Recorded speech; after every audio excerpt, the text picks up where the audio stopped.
မင်္ဂလာပါခင်ဗျာဟိုတလေးကကျွန်တော်လွန်ခဲ့တဲ့32နှစ်ကပထမဆုံးရိုက်ခဲ့ဇာကားရိုက်ခဲ့တဲ့အကြောင်းလေးကို post လေးတင်လိုက်တယ်အဲ့မှာကျွန်တော်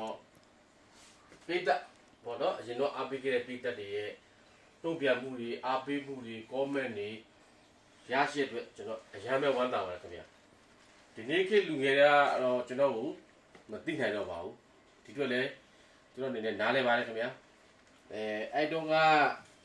ဒီမှာပါတဲ့ဝတ်စုံပေါ့ဗျာအဲ့ဝတ်စုံကအခုတည်းက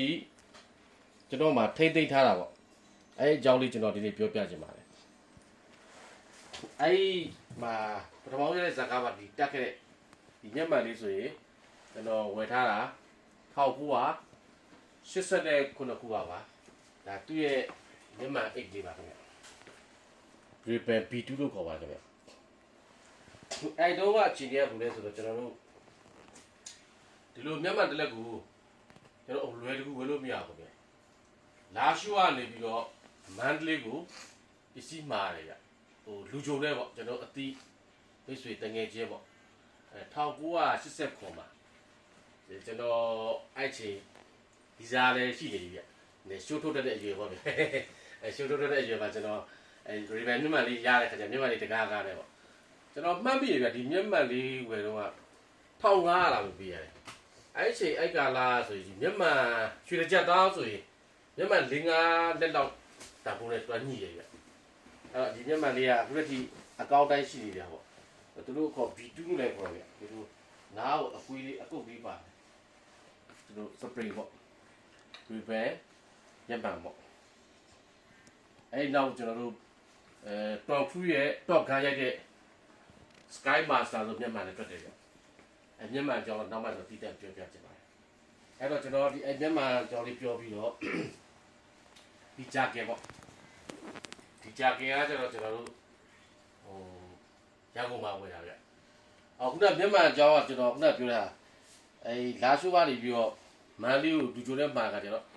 လာရှိုးမန်တို့ကုတ်ခိုင်မန်တို့ရွှေလီမန်တို့အဲ့လိုရှိတယ်ဗျညမှန်တလက်ကိုကျွန်တော်တို့ကဟိုဆိုင်းလေးဝယ်လာပြီးတော့အစ်စ်ကိုပတ်ကင်ကိုင်းရတာမဟုတ်ဘူးဗျမှားလိုက်တဲ့လူကနေပြီးလာရှိုးကိုပြန်လာချိန်မှာမန်လေးကနေလာရှိုးကိုသူကပတ်ကင်တက်ပြီးတော့မှသူတက်ပြီးမှကျွန်တော်ကတက်ရအောင်ဗျ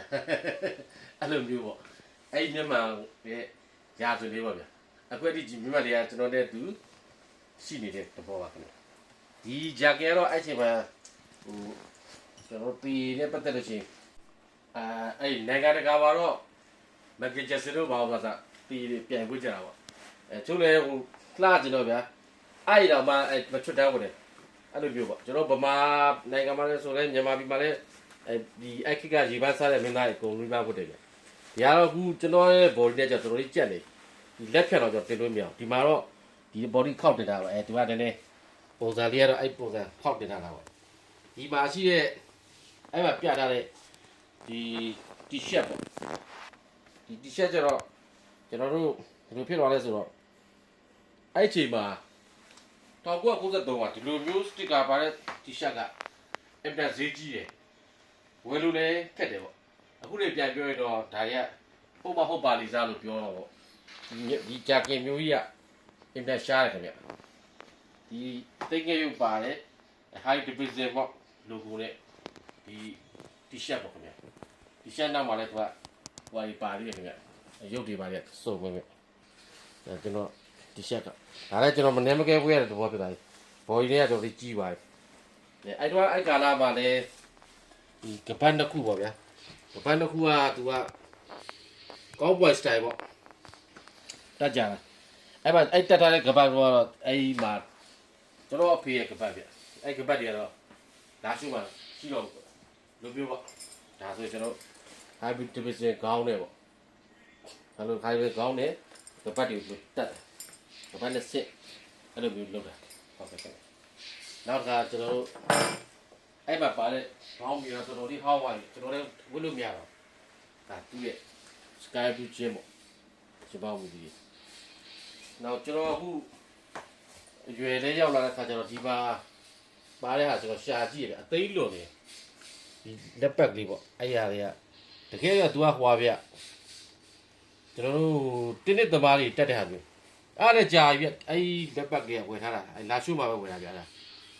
အားတည်းတော့ရှာလို့မတွေ့ဘူးဗျအဲ့ဒီပါတဲ့ဖက်နက်ကတော့မရှိတော့ဒီတော့ခုကျွန်တော်ရှိတဲ့ဟာကတော့ခဏမတက်စင်ထားတဲ့ဟာလေးတွေတော့ကျွန်တော်တို့ဝတ်ထားတဲ့ဒီထားပါဒါပြန်လာပြပြ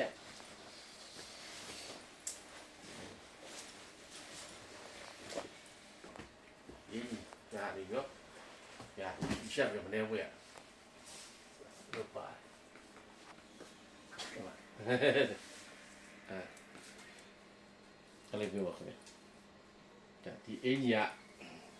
ခုဆိုကျွန်တော်လည်းတော်တော်ကြီးကြက်တယ်ဒါကတော့မရှိတော့ဘူးဟုတ်ကဲ့အဲ့ဒီ